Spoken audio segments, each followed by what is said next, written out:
ದೇವರು ಪ್ರೀತಿಸುವ ಪ್ರೀತಿಯ ಬಿಗ್ ಜೆ ಟಿ ವಿ ಪ್ರಿಯ ವೀಕ್ಷಕರಿಗೆ ನಮ್ಮ ಕರ್ತನಾದ ಯೇಸು ಕ್ರಿಸ್ತನ ಹೆಸರಿನಲ್ಲಿ ನಿಮ್ಮನ್ನು ವಂದಿಸಿ ಸ್ವಾಗತ ಬಯಸ್ತಿದ್ದೇವೆ. ಬನ್ನಿರಿ ದೇವರ ವಾಕ್ಯವನ್ನು ಇಂದು ಯೆರೆಮೀಯನ ಗ್ರಂಥ ದ ಬುಕ್ ಆಫ್ ಜೆರೆಮಾಯ ಚಾಪ್ಟರ್ 14ನೇ ಅಧ್ಯಾಯದಿಂದ ಅಧ್ಯಯನ ಮಾಡಿಕೊಳ್ಳೋಣ ಮತ್ತು ದೇವರು ನಮಗೋಸ್ಕರವಾಗಿ ಇವತ್ತು ಏನಿಟ್ಟಿದ್ದಾರೆ ನೋಡೋಣ. ದೇವರು ಉತ್ತೇಜನದ ದೇವರು ನಮ್ಮನ್ನು ಮೇಲಕ್ಕೆತ್ತುವ ದೇವರು. God is a God who lifts us up. ಆದ ಕಾರಣ 14ನೇ ಅಧ್ಯಾಯದಲ್ಲಿ ದೇವರು ಜನರಿಗೋಸ್ಕರವಾಗಿ ದೇವರ ಸೇವಕರ ಮುಖಾಂತರವಾಗಿ ಅಂದರೆ ಯೆರೆಮೀಯನ ಮುಖಾಂತರವಾಗಿ ಇಟ್ಟಂಥ ಉದ್ದೇಶ, ಎಚ್ಚರಿಕೆ ಮತ್ತು ನಿರೀಕ್ಷೆ ಸಂದೇಶವನ್ನು ನೋಡೋಣ. ಮೊದಲನೇ ವಚನ, ಬರದ ವಿಷಯವಾಗಿ ಯೆಹೋವನು ಯೆರೆಮೀಯನಿಗೆ ದಯಪಾಲಿಸಿದ ನುಡಿ. ಬರ ಅಂದರೆ ಆ ದಿವಸಗಳಲ್ಲಿ ಏನಾದರೂ ಒಡಂಬಡಿಕೆಯನ್ನು ಮೀರಿದರೆ ಬರ ಬರುವಂಥದ್ದು, ಕ್ಷಾಮ ಬರುವಂಥದ್ದು ಸಹಜವಾಗಿ ಇರ್ತಿತ್ತು. ಆದ ಕಾರಣ ಏನಾದರೂ ಒಂದು ತೊಂದರೆ ಆದರೆ ಅವರು ತಕ್ಷಣ ಯೆಹೂದ್ಯರು ಅಲರ್ಟ್ ಆಗಿಬಿಡ್ತಿದ್ರು. ಏನೋ ಆಯಿತು, ಏನೋ ಹೆಚ್ಚು ಕಡಿಮೆ ಆಗಿದೆ ಅಂತ ಹೇಳ್ಬಿಟ್ಟು. ದಾವೀದನ ಕಾಲದಲ್ಲಿ ಕೂಡ ನೋಡುವಾಗ ಬರ ಬರ್ತಿತ್ತು. ಬಂದಾಗ ದಾವೀದನು ಅದನ್ನು ಸರಿಪಡಿಸಿಕೊಳ್ಳುವಂಥ ಘಟನೆ ನಾವು ನೋಡ್ತೇವೆ. ಇಲ್ಲಿ ಕೂಡ ಬರದ ವಿಷಯವಾಗಿ ನಾವು ನೋಡುವಾಗ ಯೆಹೂದವು ದುಃಖಿಸ್ತಾ, ಅಂದರೆ ದೇವರು ತನ್ನ ಜನರಲ್ಲಿ ಇರುವಂಥ ವ್ಯತ್ಯಾಸ ಮನೋಭಾವನೆ, ಇಂಡಿಫರೆನ್ಸ್ ಅಥವಾ ದೇವರಿಗೆ ವಿರುದ್ಧವಾಗಿ ಹೋಗುವಂಥದ್ದರ ನಿಮಿತ್ತವಾಗಿ 1ರಿಂದ 6ನೇ ವಚನ 14ನೇ ಅಧ್ಯಾಯ ಯೆರೆಮೀಯನ ಗ್ರಂಥ 1ರಿಂದ 6 ವಚನಗಳಲ್ಲಿ ಇರುವಂಥ ನೆಗೆಟಿವ್ ಪಾಯಿಂಟ್ಸ್ ಅಥವಾ ನಕಾರಾತ್ಮಕವಾದ ನ್ಯಾಯ ತೀರ್ಪು, ಜಡ್ಜ್ಮೆಂಟ್ ನೋಡೋಣವೇ. ಬರ,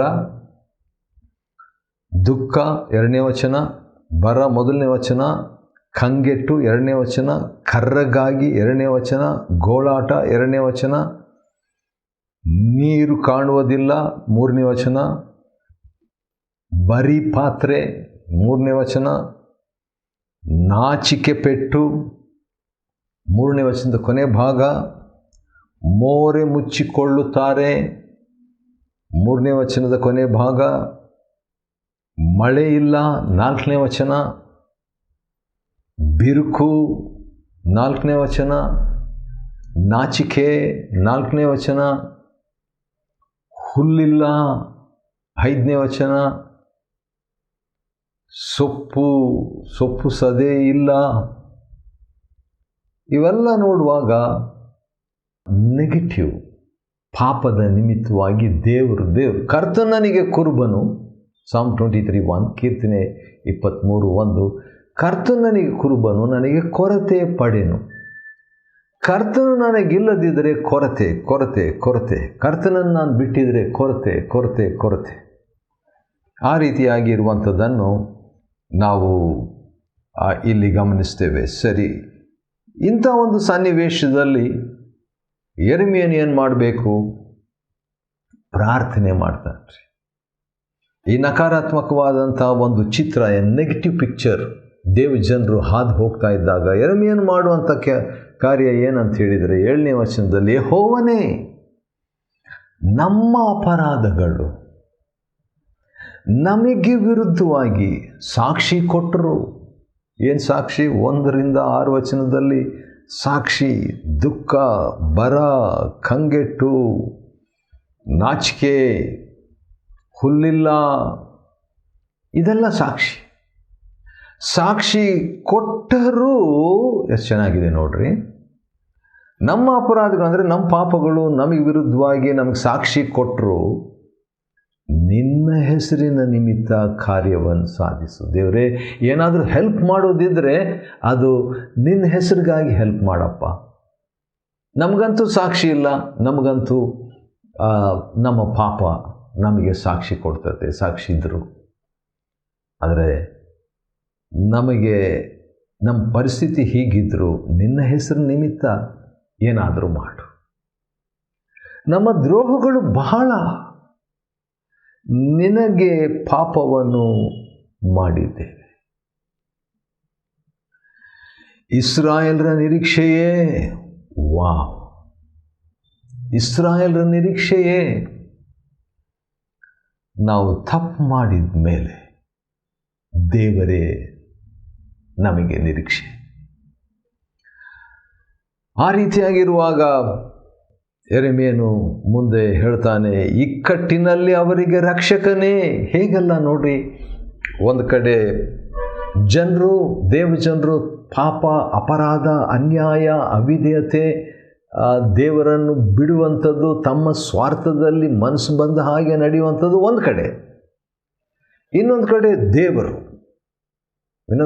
ದೇವರು ನ್ಯಾಯವಂತನು, ಜಡ್ಜ್ ಆಗಿರುವ ಆತನು, ದೇವರು ಏನಾದರೂ ಆ್ಯಕ್ಷನ್ ತಗೋಬೇಕು.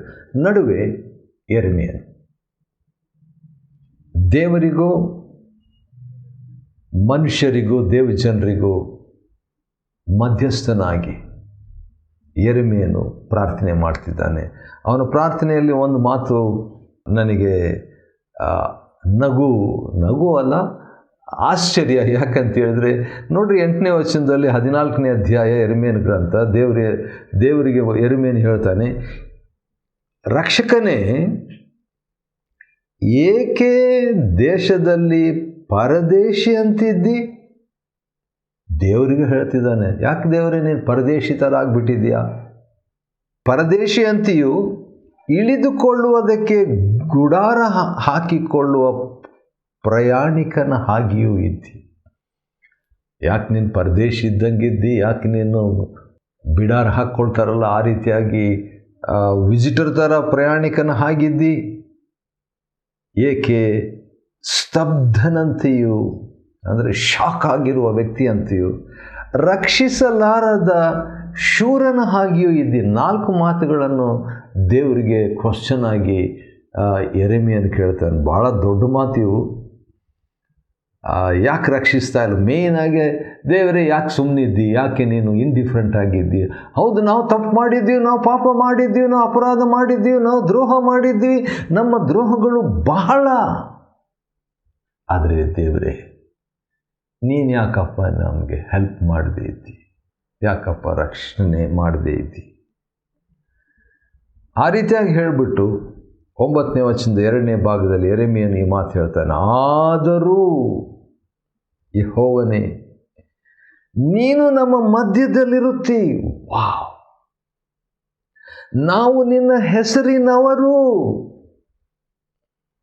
ನಮ್ಮನ್ನು ಕೈ ಬಿಡಬೇಡ.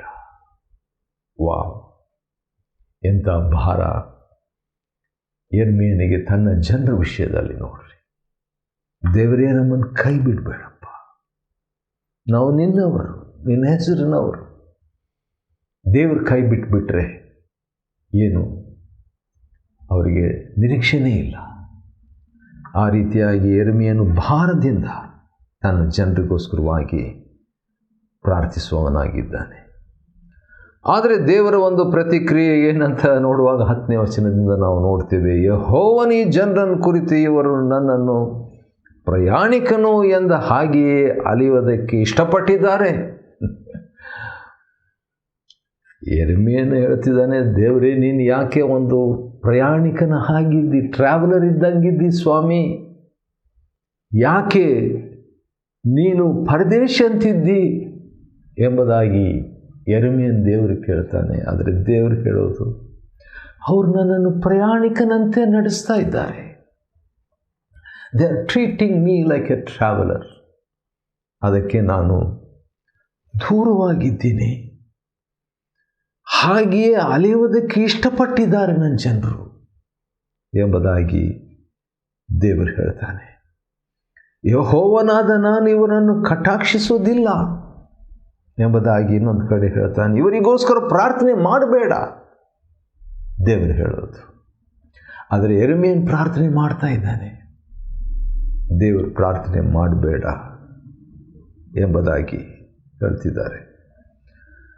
ಆ ರೀತಿಯಾಗಿ ಹೇಳಿದಾಗ ನಾನು ಖಡ್ಗದಿಂದ ವ್ಯಾಧಿಯಿಂದ ಅವ್ರನ್ನ ಜಡ್ಜ್ ಮಾಡ್ತೇನಂತ 12ನೇ ವಚನದಲ್ಲಿ ದೇವರು ಹೇಳಿದಾಗ ಯೆರೆಮೀಯನು ಮತ್ತೆ ಅಯ್ಯೋ ಕರ್ತನಾದ ಯೆಹೋವನೇ ಎಂಬುದಾಗಿ ತನ್ನ ಮನೋವ್ಯಥೆಯನ್ನು, ತನ್ನ ದುಃಖವನ್ನು, ಭಾರವನ್ನು ಪ್ರವಾದಿ ದೇವರ ಮುಂದೆ ಒಯ್ದು ಬಿಡ್ತಾನೆ. ನನ್ನ ಜನರು ಈ ರೀತಿಯಾಗಿ ಆಗೋದಕ್ಕೆ ಕಾರಣ ಪ್ರವಾದಿಗಳು ದಾರಿ ತಪ್ಪಿಸಿಬಿಟ್ಟಿದ್ದಾರೆ ಎಂಬುದಾಗಿ ಯೆರೆಮೀಯನು ಹೇಳ್ತಾನೆ. ಹೌದು, ದೇವರು ಕೂಡ ಹೇಳ್ತಾರೆ, ನಾನು ಅವರನ್ನು ಕಳಿಸಲಿಲ್ಲ. 14ನೇ ವಚನ, ಅವರಿಗೆ ಅಪ್ಪಣೆ ಕೊಡಲಿಲ್ಲ. ಆ ಪ್ರವಾದಿಗಳಿಗೆ ಅವರು ಬಂದಿದ್ದು ಸ್ವಕಲ್ಪಿತ ಮೋಸವನ್ನು ಪ್ರಕಟಿಸ್ತಾರೆ. ಈ ಕಾರಣದಿಂದ ನನ್ನ ಹೆಸರಿನಿಂದ ಪ್ರವಾದಿಸುವ ಖಡ್ಗವು ಕ್ಷಾಮವು ಈ ದೇಶಕ್ಕೆ ಬಾರು ಎಂಬುದಾಗಿ ಅವ್ರು ಹೇಳ್ತಾರಲ್ಲ, ಆದ ಕಾರಣ ಖಡ್ಗದಿಂದಲೂ ಕ್ಷಾಮದಿಂದಲೂ ಅವರನ್ನು ನಾನು ಸಂಹಾರ ಮಾಡುವೆನು ಎಂಬುದಾಗಿ ದೇವರು ಹೇಳ್ತಾರೆ. ಆ ರೀತಿಯಾಗಿ ಹೇಳಿದ ಮೇಲೆ 17ನೇ ವಚನ, ನನ್ನ ಕಣ್ಣೀರು ರಾತ್ರಿ ಹಗಲು ನಿರಂತರ ಸುರಿಯಲಿ, ಏಕೆಂದರೆ ನನ್ನ ಜನವೆಂಬ ಯುವತಿಗೆ ದೊಡ್ಡ ಗಾಯವಾಯಿತು. ದೇವರಿಗೆ ನೋವಿನಿಂದ ದೇವರು ಅಷ್ಟೆಲ್ಲ ಹೇಳಿದ ಮೇಲೆ ಕೂಡ ದೇವರು ನನ್ನ ಜನರಿಗೆ ಗಾಯವಾಯಿತು. ಯಾಕಂದರೆ ಅವರು ತಪ್ಪು ಮಾಡಿದ್ದಾರೆ, ಪಾಪ ಮಾಡಿದ್ದಾರೆ, ಅಪರಾಧ ಮಾಡಿದ್ದಾರೆ. ಹೌದು, ಗಡುಸಾದ ಪೆಟ್ಟು ಬಿತ್ತು. ಆ ಪೆಟ್ಟು ಕೊಟ್ಟಿದ್ದು ದೇವರೇ. ಆ ರೀತಿಯಾಗಿ ಅವರು ಹೇಳಿದ ಮೇಲೆ ಆ ಪ್ರವಾದಿ ಮತ್ತೆ ಪ್ರಾರ್ಥನೆ ಮಾಡ್ತಾನೆ. ಇನ್ನೇನು ಮಾಡೋದು? ಜನರು ಪಾಪ ಮಾಡ್ತಾರೆ, ಪ್ರವಾದಿ ಪ್ರಾರ್ಥನೆ ಮಾಡ್ತಾನೆ.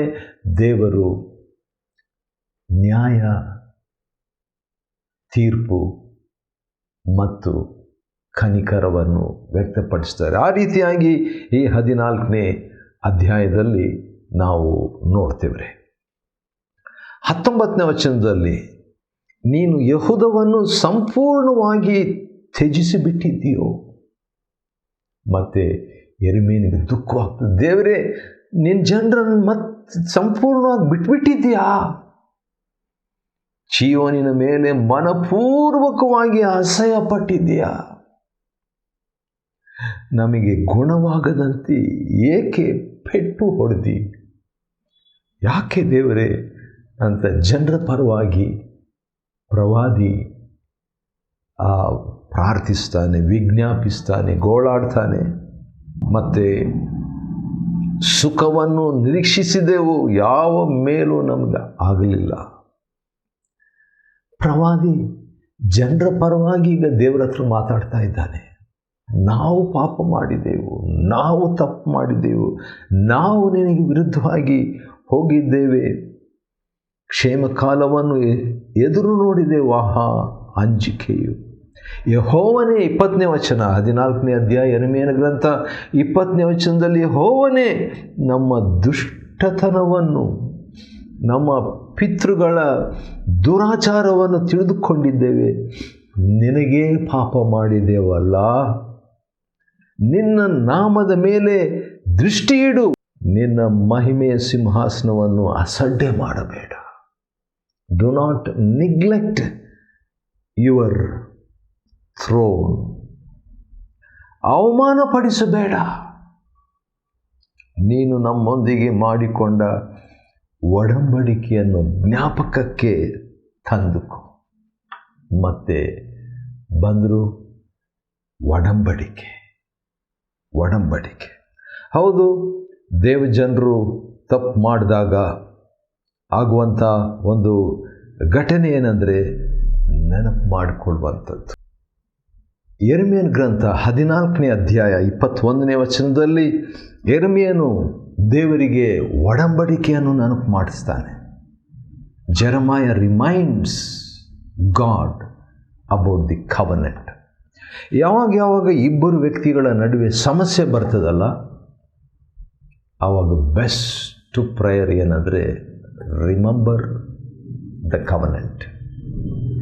ಯಾವಾಗ ಇಬ್ಬರು ವ್ಯಕ್ತಿಗಳ ನಡುವೆ ಅಸಮಾಧಾನ ಆಗ್ಬಿಟ್ಟು ಇನ್ನೇನು ಸಪರೇಟ್ ಆಗ್ತೀವೋ ಏನೋ ಎಂಬಂಥ ವಿಷಯ ಬಂದಾಗ ರಿಮೆಂಬರ್ ದ ಕವನೆಂಟ್, ಒಡಂಬಡಿಕೆಯನ್ನು ಜ್ಞಾಪಕಕ್ಕೆ ತಂದುಕೋ ಎಂಬುದಾಗಿ ಯೆರೆಮೀಯನು ದೇವರಿಗೆ ನೆನಪು ಮಾಡ್ತಾನೆ. ಆ್ಯಕ್ಚುಲಿ ಅವನು ಜನರಿಗೆ ನೆನಪು ಮಾಡಬೇಕಾಗಿತ್ತು. ಯಾಕಂತ ಹೇಳಿದ್ರೆ ದೇವರಂತೂ ನೆನಪು ಮಾಡಿಕೊಂಡಿದ್ದಾರೆ ಒಡಂಬಡಿಕೆಯನ್ನು, ಆದರೆ ಜನರು ಒಡಂಬಡಿಕೆಯನ್ನು ನೆನಪು ಮಾಡಿಕೊಳ್ಳದೆ ಅದನ್ನು ಮೀರಿದವರಾಗಿದ್ದರು. ನೀನು ನಮ್ಮೊಂದಿಗೆ ಮಾಡಿಕೊಂಡ ಒಡಂಬಡಿಕೆಯನ್ನು ಜ್ಞಾಪಕಕ್ಕೆ ತಂದುಕೋ, ಅದನ್ನು ಭಂಗಪಡಿಸದಿರು. 21ನೇ ವಚನ. ಸಾಮಾನ್ಯವಾಗಿ ಈ ಒಡಂಬಡಿಕೆ ಅನ್ನುವಂಥದ್ದನ್ನು ಒಬ್ಬ ಬಲಿಷ್ಠ ವ್ಯಕ್ತಿ ಬಲಹೀನ ವ್ಯಕ್ತಿಯೊಂದಿಗೆ ಆ ಕಾಲದಲ್ಲಿ ಒಡಂಬಡಿಕೆ ಮಾಡಿಕೊಳ್ತಿದ್ರು. Strong person will make a covenant with a weak person. ಯಾಕಂತ ಹೇಳಿದ್ರೆ ಈ ಬಲಹೀನ ವ್ಯಕ್ತಿಗೆ ಏನಾದರೂ ಸಮಸ್ಯೆ ಬಂದರೆ ಸ್ಟ್ರಾಂಗ್ ಪರ್ಸನ್ ಬಂದು ಹೆಲ್ಪ್ ಮಾಡ್ತಾರೆ. ಇಲ್ಲಿ ಬಲಹೀನ ವ್ಯಕ್ತಿ ಬಂದು ಜನರು ನಾವೇ. ಆದರೆ ಸ್ಟ್ರಾಂಗ್ ವ್ಯಕ್ತಿ ಯಾರಂದರೆ ದೇವರು. ಆದ ಕಾರಣ ಹೌದು, ಇವರಲ್ಲಿ ವೀಕ್ನೆಸ್ಸಸ್ ಇದೆ, ಇವರಲ್ಲಿ ಪ್ರಾಬ್ಲಮ್ಸ್ ಇದೆ, ಸಮಸ್ಯೆಗಳಿದೆ, ಅವರು ದೇವರಿಗೆ ವಿರುದ್ಧವಾಗಿ ಹೋಗಿದ್ದಾರೆ. ಹಾಗಿದ್ರೂ ಕೂಡ ಒಡಂಬಡಿಕೆಯನ್ನು ನೆನಪು ಮಾಡಿಕೊ, ಅವರನ್ನು ಭಂಗಪಡಿಸದಿರು ಎಂಬುದಾಗಿ ಹೇಳಿಬಿಟ್ಟು 22ನೇ ವಚನದಲ್ಲಿ ಜನಾಂಗಗಳ ವ್ಯರ್ಥ ವಿಗ್ರಹಗಳೊಳಗೆ ಮಳೆಯನ್ನು ಸುರಿಸಬಲ್ಲವು ಉಂಟೆ. ಆದರೆ ದೇವರಲ್ಲದವರು ಸಹಾಯ ಮಾಡಲ್ಲ. ಆ ರೀತಿಯಾಗಿ ಹೇಳಿಬಿಟ್ಟು ನಮ್ಮ ದೇವರಾದ ಯೆಹೋವ ನೀನೇ ವೃಷ್ಟಿಪ್ರದನು, ನಾವು ನಿನ್ನನ್ನೇ ನಿರೀಕ್ಷಿಸುವೆವು, ನೀನು ಇವುಗಳನ್ನೆಲ್ಲ ನಡೆಸುವವನಾಗಿದ್ದೀಯಷ್ಟೇ. We will hope in you, ನಿನ್ನನ್ನೇ ನಿರೀಕ್ಷಿಸ್ತೇವೆ ಎಂಬುದಾಗಿ ಹೇಳ್ತಾನೆ. ಯೆರೆಮೀಯನ ಗ್ರಂಥ 14ನೇ ಅಧ್ಯಾಯವನ್ನು ಅಧ್ಯಯನ ಮಾಡಿಕೊಳ್ಳುವಂತೆ ದೇವರು ಕೊಟ್ಟ ಕೃಪೆಗಾಗಿ ಆತನ ಸ್ತೋತ್ರವಾಗಲಿ. ದೇವರು ನಿಮ್ಮನ್ನು ಆಶೀರ್ವದಿಸಲಿ.